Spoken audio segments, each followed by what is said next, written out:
Hello everyone. So in this lecture we'll see Euler and Hamiltonian graphs.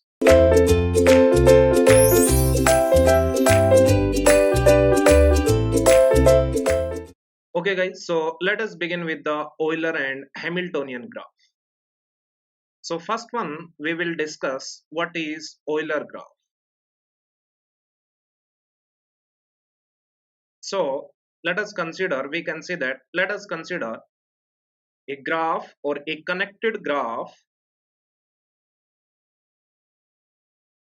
must be connected. Capital G, let's say capital G is said to be Euler graph if and only if we can say that it contains Euler circuit or cycle. Euler circuit, or we can say that Euler cycle. What is the meaning of Euler circuit? Remember guys, Euler circuit means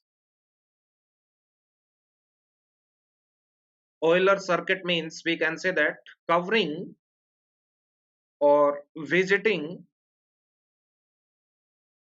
every edge, every edge of the graph exactly once, and starting and ending vertex must be same. Starting and ending vertex must be same, isn't it? That is known as Euler circuit. So ultimately we can say that a graph is Euler. We can say that if it contains Euler circuit means visiting every edge of the graph exactly once, and starting and ending vertex must be same, and that graph is known as what? Euler graph, isn't it?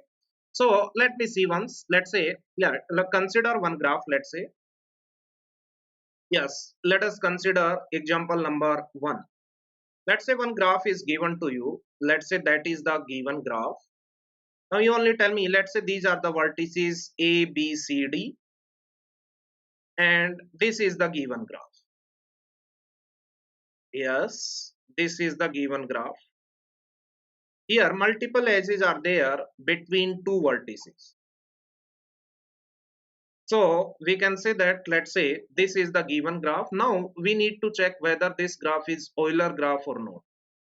So yeah, start from any point. Let's say I'm going to start with A. Now covering every edge exactly once, and starting and ending vertex must be same.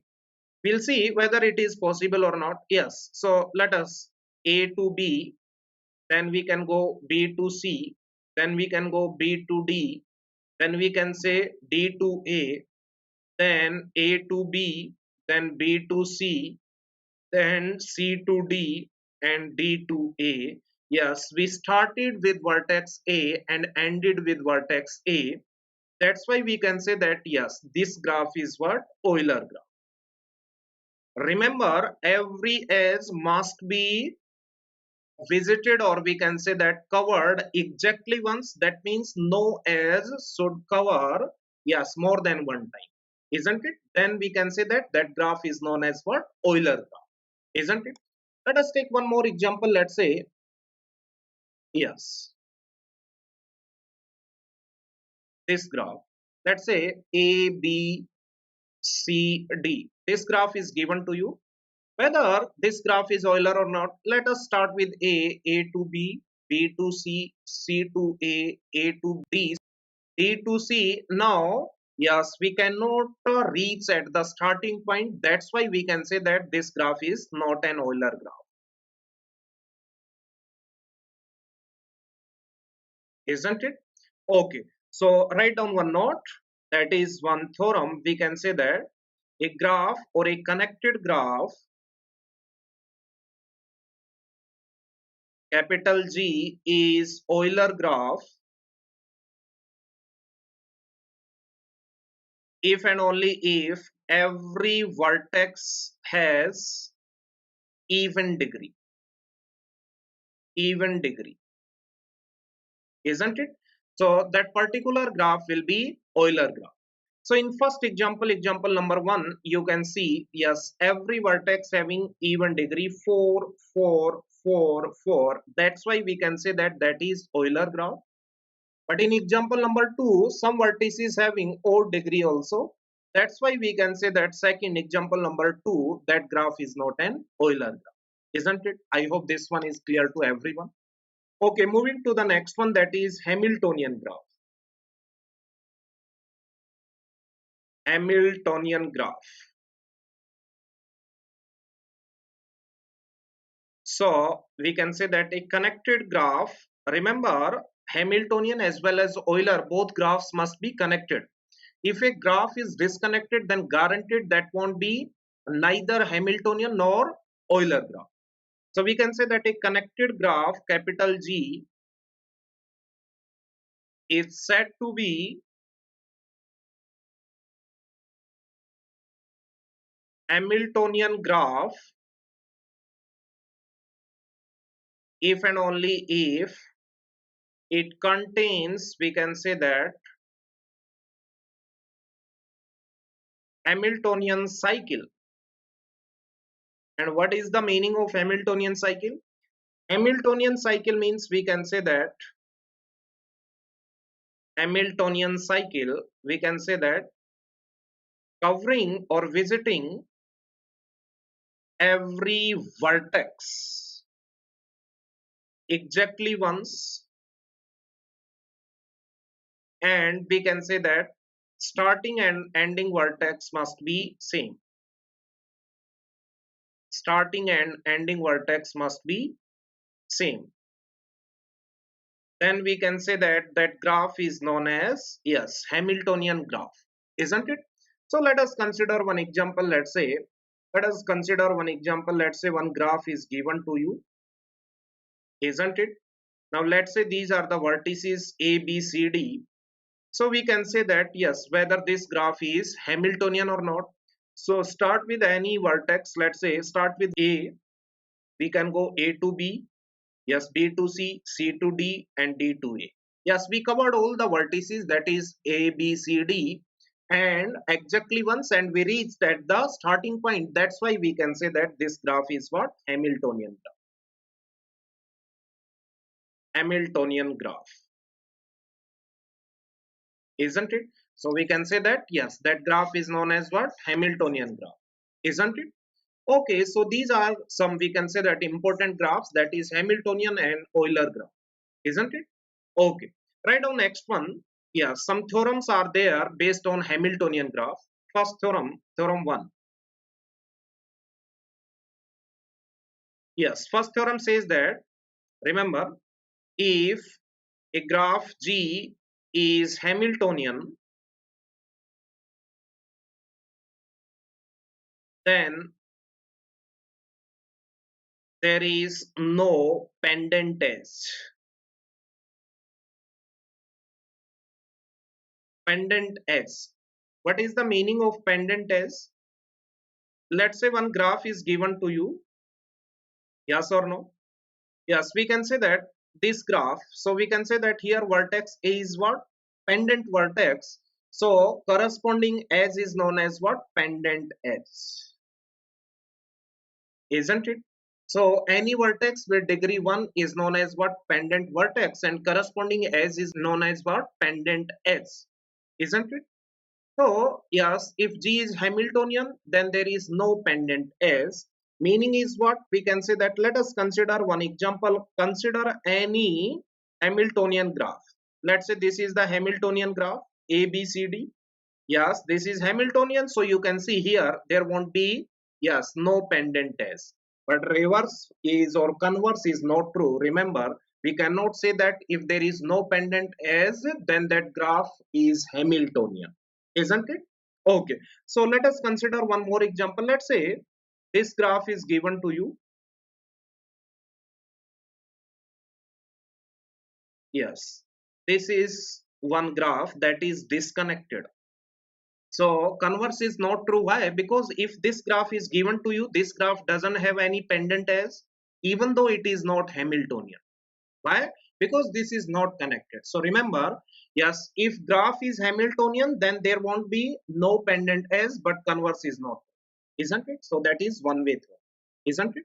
Okay. I hope this one is clear to everyone.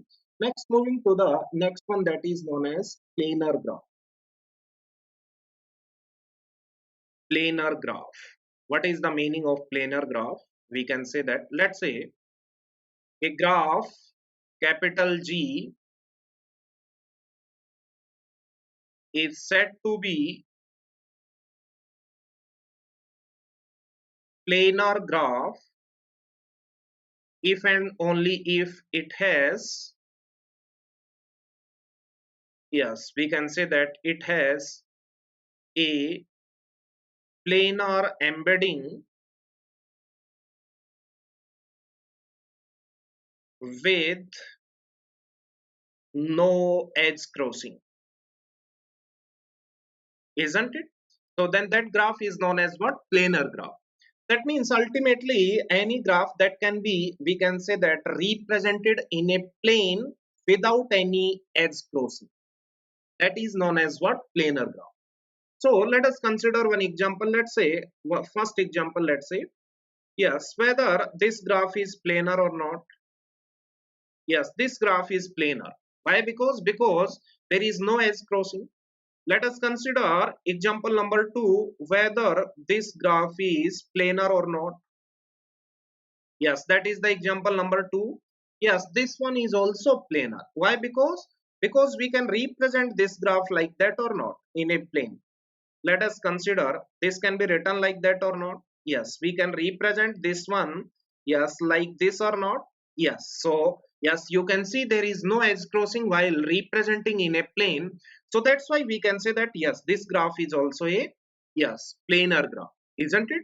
So yes, if we able to represent any graph in a plane without no, or we can say that without any edge crossing, and we can say that that graph is known as planar graph, isn't it? Next one, you only tell me example number 3.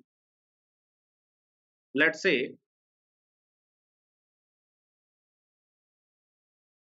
this graph is given to you, whether this graph is planar or not. Yes, we'll see, yes, whether we are able to represent it in a plane or not. If we able to represent it in a plane, then that's this graph will be, yes, planar, otherwise non-planar. So we can represent this one like that or not. Yes, yes, so we can say that yes, given graph is a planar graph. Remember this one, isn't it? Next one, example number 4. Yes, let us consider one more example. Let's say this one.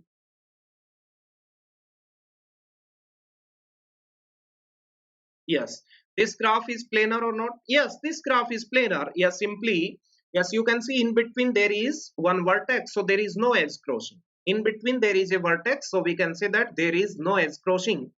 So we can say that yes, this graph is also planar graph, isn't it? Now you only tell me if we talk about Kn complete graph. So we can say that K1, yes, that is represented like that. K2, yes, that is represented like that. K1 is also planar, K2 is also planar. Third one, we can say that yes, this one is also planar, K3. And we seen this K4 is also planar. Yes or no? This one is also planar. Next one, K5, you only tell me. K5, this is K5. Now, whether this K5 is a planar or not, no, you can see we cannot represent this one in a plane. So we can say that K5 is not a planar graph, and K5 onwards, yes, all will be non-planar graphs. Means K6, K7, K8 all will be non-planar, isn't it? Okay. Next one, yes, that was the, we can say that about the complete graph. That is about complete graph.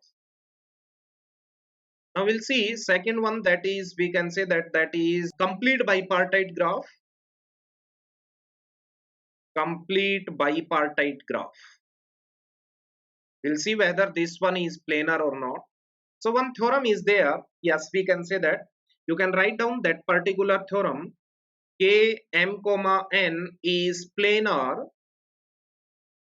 yes, we can say that if we can say that m or n is less than equals to 2, and kmn we can say that kmn is non-planar if we can say that m and n both are greater than equals to 3, then we can say that that is non-planar. So let us take one example. Let us consider, let's say k 2 comma 10. Yes, that will be planar because yes, either m or n if less than equals to 2, then that is planar. And if we write 3 comma 3, that is non-planar, isn't it? If we write, let's say yes, 3 comma 5, that is also non-planar, isn't it? That means if either m or n is less than equals to 2, then that graph is planar. If both are yes greater than equals to 3, both m and n, then that graph is what? Non-planar. So that's all about, we can say that, planar and non-planar graph. So next important one is that is Euler formula. Euler formula for, we can say that, planar graph.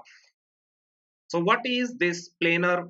We can say that Euler formula, that is R equals to E minus N plus K plus 1. Yes, that is the Euler formula. Yes, K is number of components. If a graph is connected, then we can say that number of components will be how many? One only. Otherwise, if graph is disconnected, then we can say that at least two components will be there. So accordingly, you can put the value of K. Is what? Is the number of edges. Next one, we can say that N is the number of vertices, and R are the what? Number of regions, isn't it? So yes, that is the four. We can say that this formula is valid for connected or disconnected. But if the graph is connected graph, then we can say that we can put the, if the graph is connected graph, then we can put the value of k equals to 1 because there will be only one component. So in that particular case, this formula becomes this one, isn't it? For connected graph, that is number of regions will be equals to number of edges minus number of vertices plus 2. So what is the meaning of these regions? Yes, let me consider one example. With that example, it will be clear to you guys. Let us consider, yes, one planar graph. Let's say this is the planar graph. Here we can say that number of vertices are how many? 4. Number of edges are how many? 5. So number of regions will be E minus N plus 2 because the graph is connected. So E will be 5 minus 4 plus 2. So we can say that that will be 3. So 3 regions are there. You can see that is the first region, that is the second region, and one outside. Yes, 3 regions are there. That is the meaning. This is important as well. I think this year only in the gate, one question has been asked for this particular formula. Based on this particular formula, that is Euler formula, isn't it?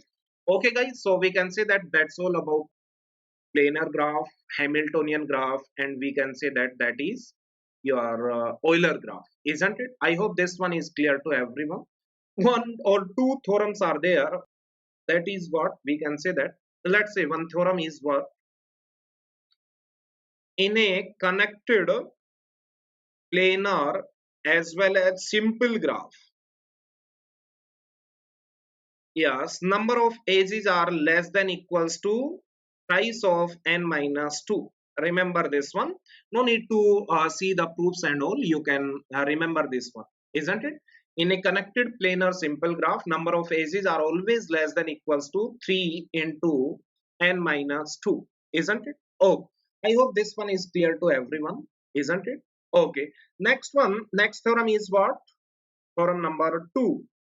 In a connected planar simple graph,